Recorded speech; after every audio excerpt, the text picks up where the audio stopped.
Oh, what a tangled web we weave when we first practice to deceive. Welcome to a long overdue episode of Horrible Writing. That will never work. You can't publish us. Seriously? Don't. Oh my God, that's another thing you do. That's bad.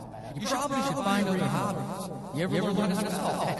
Stop. Be happy. While you're you don't bother me. I've seen better papers. Do you really want to do that? And my third grade, get up.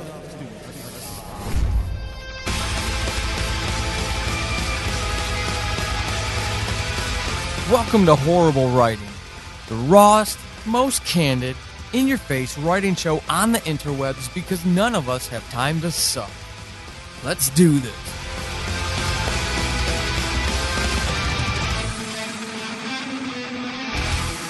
All right, everybody. Hey, this is Paul Sadine, your host for Horrible Writing. And yes, this is quite a long overdue episode. Episode 12, It's Not A Lull. Yeah. So episode 13 will come out next week. I'm going to try to get back onto this weekly routine. And episode 13 was recorded at the beginning of September of 2017, and it's called Time Out.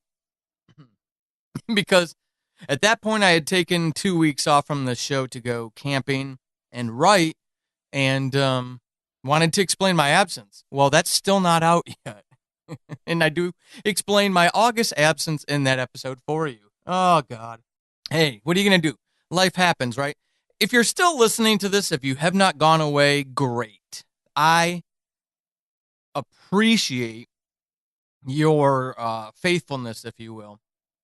If you're just finding this show and you're going to pretend that you never went away and that you were diligent and faithful as well, hey, commendable. Thank you very much. So, it's not a lull. It wasn't a lull.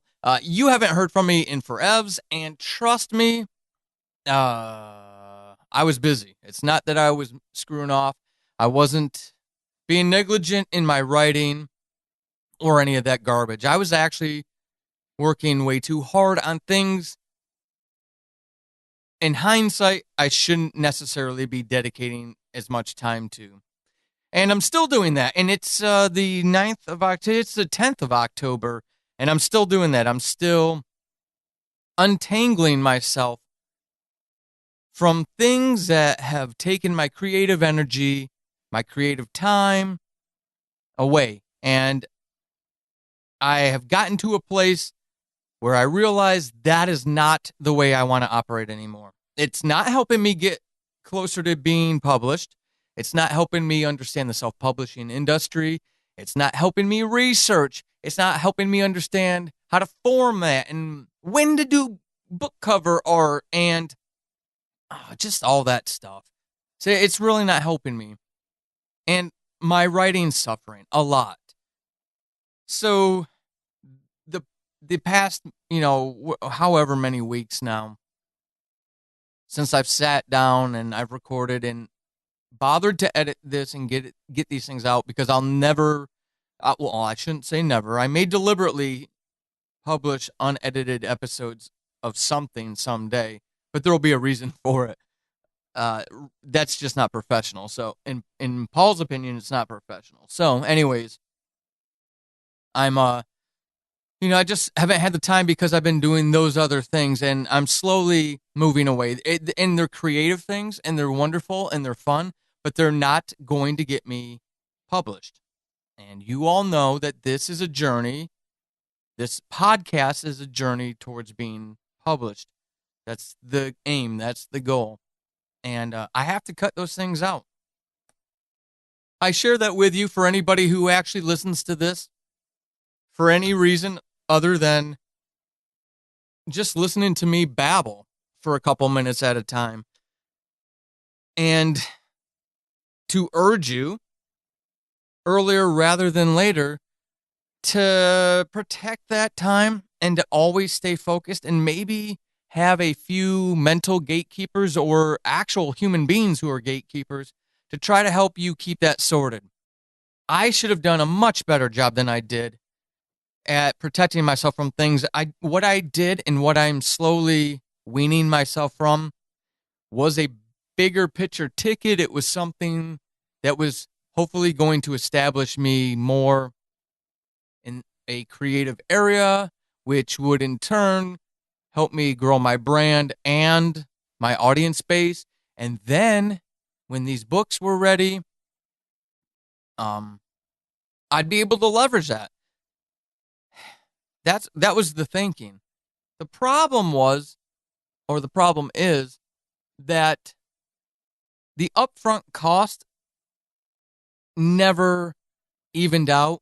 It never waned.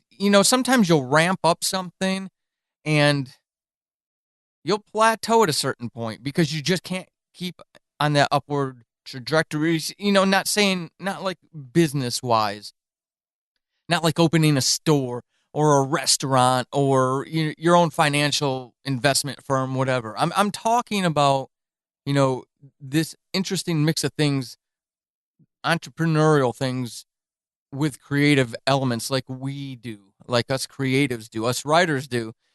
And I thought that it would get to a point where it would manage itself with a little bit of oversight, a little bit of investment, and that never changed. And that was the problem, is it continued to suck the energy and the time from me that took away from that creative spark, that fire, that creative fire that burns. There were times, in the middle of my day when I'm so busy that I have to answer emails on my phone as I'm doing other things because it just has to get done. There were times when I had to manage other certain situations because it just had to get done. And what I found and what I was realizing was I never get a break. I never get a break to stop and think or to just re-energize my creative spark.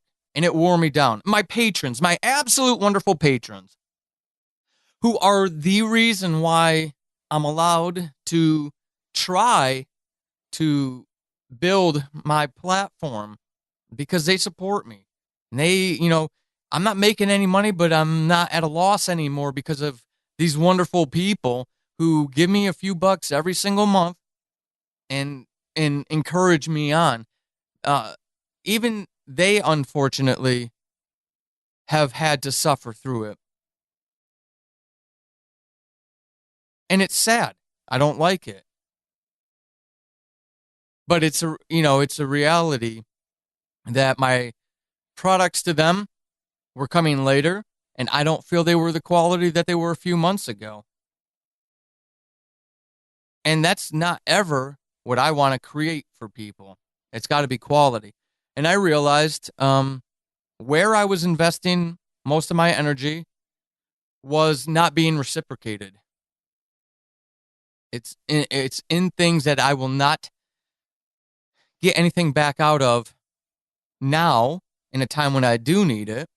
And you can, the best indicator of future performance is past performance, right? So if it's not happening now, why would you believe that it would change in the future? So I've had to do a little bit of a reset, and I'm still in the middle of the reset. Part of that reset is getting back into this, because this is where I get to do my own thing and reach out to other people who are serious about being published. I'm serious about this. I don't get up at 4:58 every day simply out of the joy of writing, because if I did it simply for the joy, I'd do what a lot of people do.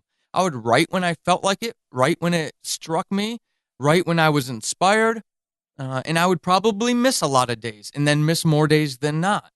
And I haven't been doing that. Every single day since you heard from me, I've been working and writing every single day. I think I missed one Sunday because we had a big family thing we were doing. But besides that, it's been every day. And as I write and as I work on the Subject Found book, as I can't even get to the auditions for Who Killed Julie. And that's just not right. It's not serving my art. My short stories aren't being polished as much as they should be, as much as they deserve to be. And that kills me. That is not something I want. Taking care of some of those things meant that I had to kind of move away from this. And one of those things, I'll be very honest with you what it is Atheist Apocalypse. It was my first ever audio drama. Don't let the name scare you. It's a satirical comedy. We have a season coming up where listeners of that show, matter of fact, next week they're going to find out that it's the last season of that show ever. And I needed to get all the business end of that ready. So the full thing is ready to launch, and I can be done with it.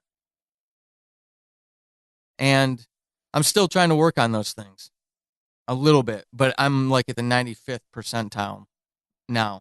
But that had to get done. That had to be done first. So that's done now. I wanted to get that out of the way because it was not getting me closer to being published. Because of the name, because of the brand, because it is a very raw satire. So if you're easily offended, you'll want to stay away from that show because we, don't hold back. And that's intentional. It's, something I aspire to in my art and anything that I write is to get people to think and question everything. And a lot of people have a hard time asking questions of things that they hold dearly, unfortunately.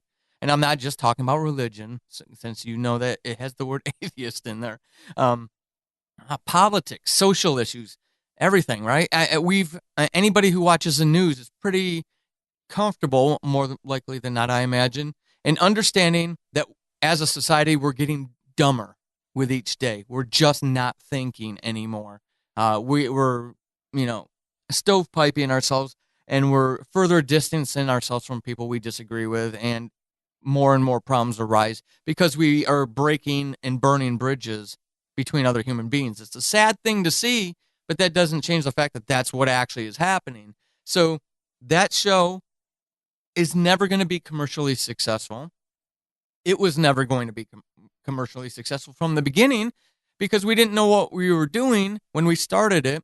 And that first season is very rough, especially the first few episodes until I stopped acting because I'm not an actor.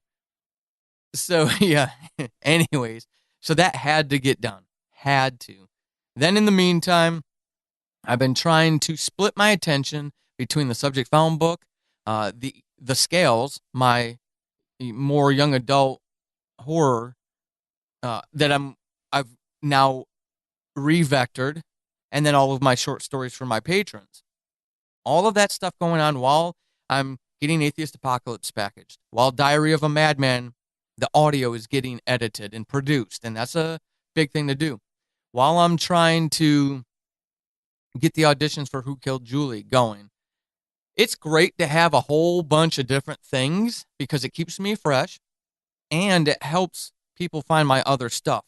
I'm not smart enough to know how algorithms work, but I watch my stuff all the time and I see how it feeds to one another. Somebody trips across Who Killed Julie, sounds interesting to them, and the next thing I know, all of a sudden they're starting to follow the Subject Found page and maybe the Diary of a Madman page. Maybe not necessarily Atheist Apocalypse. And vice versa. Subject Found and Diary of a Madman, those things follow each other all the time. So it does help.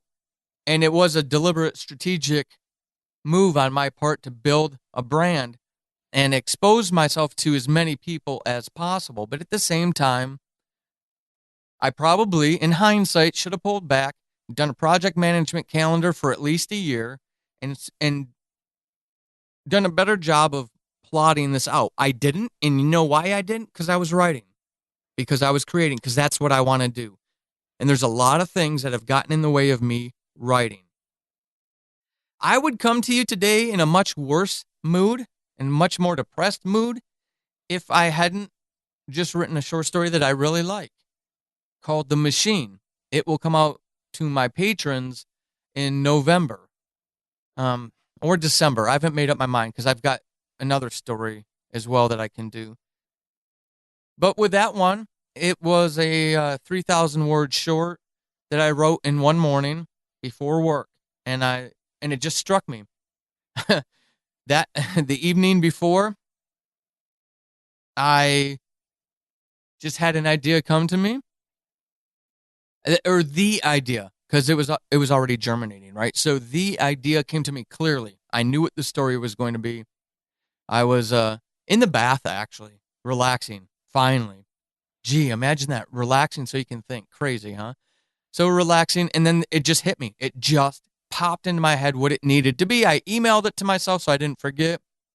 And then the next morning, I was like, huh, this some research that has to go into this could be pretty tough. I don't know. And I just started writing. And by the time I started work that day, the first draft was already done. I'm still working on the edits a little bit, touching it up, because I'm starting to regain my time. And it's starting to feel good. So I'm feeling better. The scales, what I've decided with that one is to start leveraging my local writers group. I've been going to it faithfully for the past couple months, missing every other week because I wanted to work on things and then bring it back to them. And I realized I'm working on the Subject Found book. I'm working on all these short stories for my patrons, Who Killed Julie script, etc., etc. And the scales is just sitting there, waiting for me to get this production line of other things done, while subconsciously not recognizing yet that there were these other things I'm not going to talk about here that were also blocking my ability to get it done, right? The fact is I probably would have never got to the scales. If I did, it probably would have been maybe even early next year, maybe even later. And that's not right. That book has been done. That first draft of it has been done. The second draft, really, it's through its second draft now. So what I've decided to myself is, bunk that noise. And I started taking the scales to the writers' meetings for the past half month. We're 2 chapters through, because each of us only get a certain amount of time to read and get feedback. And the feedback has been consistent and very positive. I'm doing the right things as far as storytelling goes. There are a few mechanics that I need to work on. I'll take that. I'll take working on the little stuff if the overall story works and people are bought in, they're hooked, they're excited. I mean, these are the kind of comments I'm getting. So between the scales and that short story I was telling you about, The Machine, I'm in a much better place. I'm in a much better place because I'm pulling back from working on things that from a business perspective did not flush out like I wanted them to. It's unfortunate, but that's the reality of it. Not everybody can have the same aim, even when they say that they have the same aim. For you as a writer, I share all of this as a warning, I guess, especially if you're coming into this and you're hearing other established writers talk about things you can do to grow your audience and to write more and to self-publish more so you make more and, growing towards that goal of maybe being a full-time writer, which nothing wrong with it. I want to do that too. One word of warning, especially if you're going to go into joint projects, is to approach it like a business. And I mean straight up business. If you structure things as a business, legally too, then it removes a lot of these obstacles that I've been dealing with for a long time, for, the better part of 8 or 9 months now, that have really slowed me down. In hindsight, you can't change yesterday. I can't do anything about that, so I'm not going to live with that regret. But damn it, I could have gotten at least one of these books published by now. And I'm going to kick my own ass for that until I straighten this up. So for you, if you want to look into collaborative things, look out for what your interests are. Look for that partner or partners who are going to mirror those interests. And if they're not serious enough, to put their name on a legally binding document, then you might want to reassess. Because life happens, things get in the way, and people change. And all of those things can slow down what your aim was. And if you're listening to this show, you're my priority. Make sure you do that for yourself. In the meantime, I'm going to get that other episode packaged. So you'll have 2, at least this month in October. So that's a good thing. And one of the neat things about the future of this show is, yes, I'm going to keep doing it. I love talking writing with anybody who's interested. But I did a recent episode interview. I will share those details when it comes out. I've got another one that was rescheduled on me for today, as a matter of fact. So I use that time to do this. And I'm going to start doing interviews. Not every show. That's not what I'm here for, and there's enough writing podcasts that do that. But I am going to start doing it with people that I want to hear from myself as a writer, so hopefully you will too. So as those are done, I'll start teasing it out on Twitter. I have had some requests to start a Facebook page. I'm not sure if there's enough interest out there. I'm not going to do it until I know that there are a couple people who would actually want to engage. And I think I'd just open it up as a group so everyone can have their say on things. So I'm going to do those things. You'll hear more from me, but hey, if you are interested in comedy, satire, fictional, and you aren't someone who's going to get your feelings hurt about things that might be sensitive or precious to you, then Atheist Apocalypse has its official trailer coming out next week on the 17th of October. And that 4th season is going to launch at the end of this month. So, technically the beginning of November for people in the public. Patrons will get it the beginning of this, or the end of this month. So that might be something for you to be interested in. Diary of a Madman, I'm working the production stuff. Subject Found, it's out of my hands. It's all in the very talented hands of John McClane. If you want to hear a creepy trailer, go check out Subject Found Season 2's first trailer. Be careful with little ears around. It's a very chilling trailer. I'm very, very proud of it. I didn't do anything. That was one of the easiest things I've ever written. It's him. It's John that did all the work. Yeah, so those things are out there. I appreciate your downloads and your listens. Tell your writer friends about this if you actually get value out of this. Send them this way, please. Go out to groups like podcasts we listen to on Facebook. Tell them about this show when people are looking for writing show recommendations. Rate and review this show, please. Those things go a long way in helping shows get found by other people. In the meantime, I just thank you for your listen and for your download. And we're going to see you very shortly with episode 13, which will actually be one that should have come out way before this one. But until that time, hey, keep being epic. This has been Horrible Writing, and hopefully after this episode, you suck less than you did at the beginning. I am Paul Sadin, your host extraordinaire. You can find me over on the Twitterverse @WritingHorrible and over at paulsadin.com/horrible-writing. Until next time, suck less.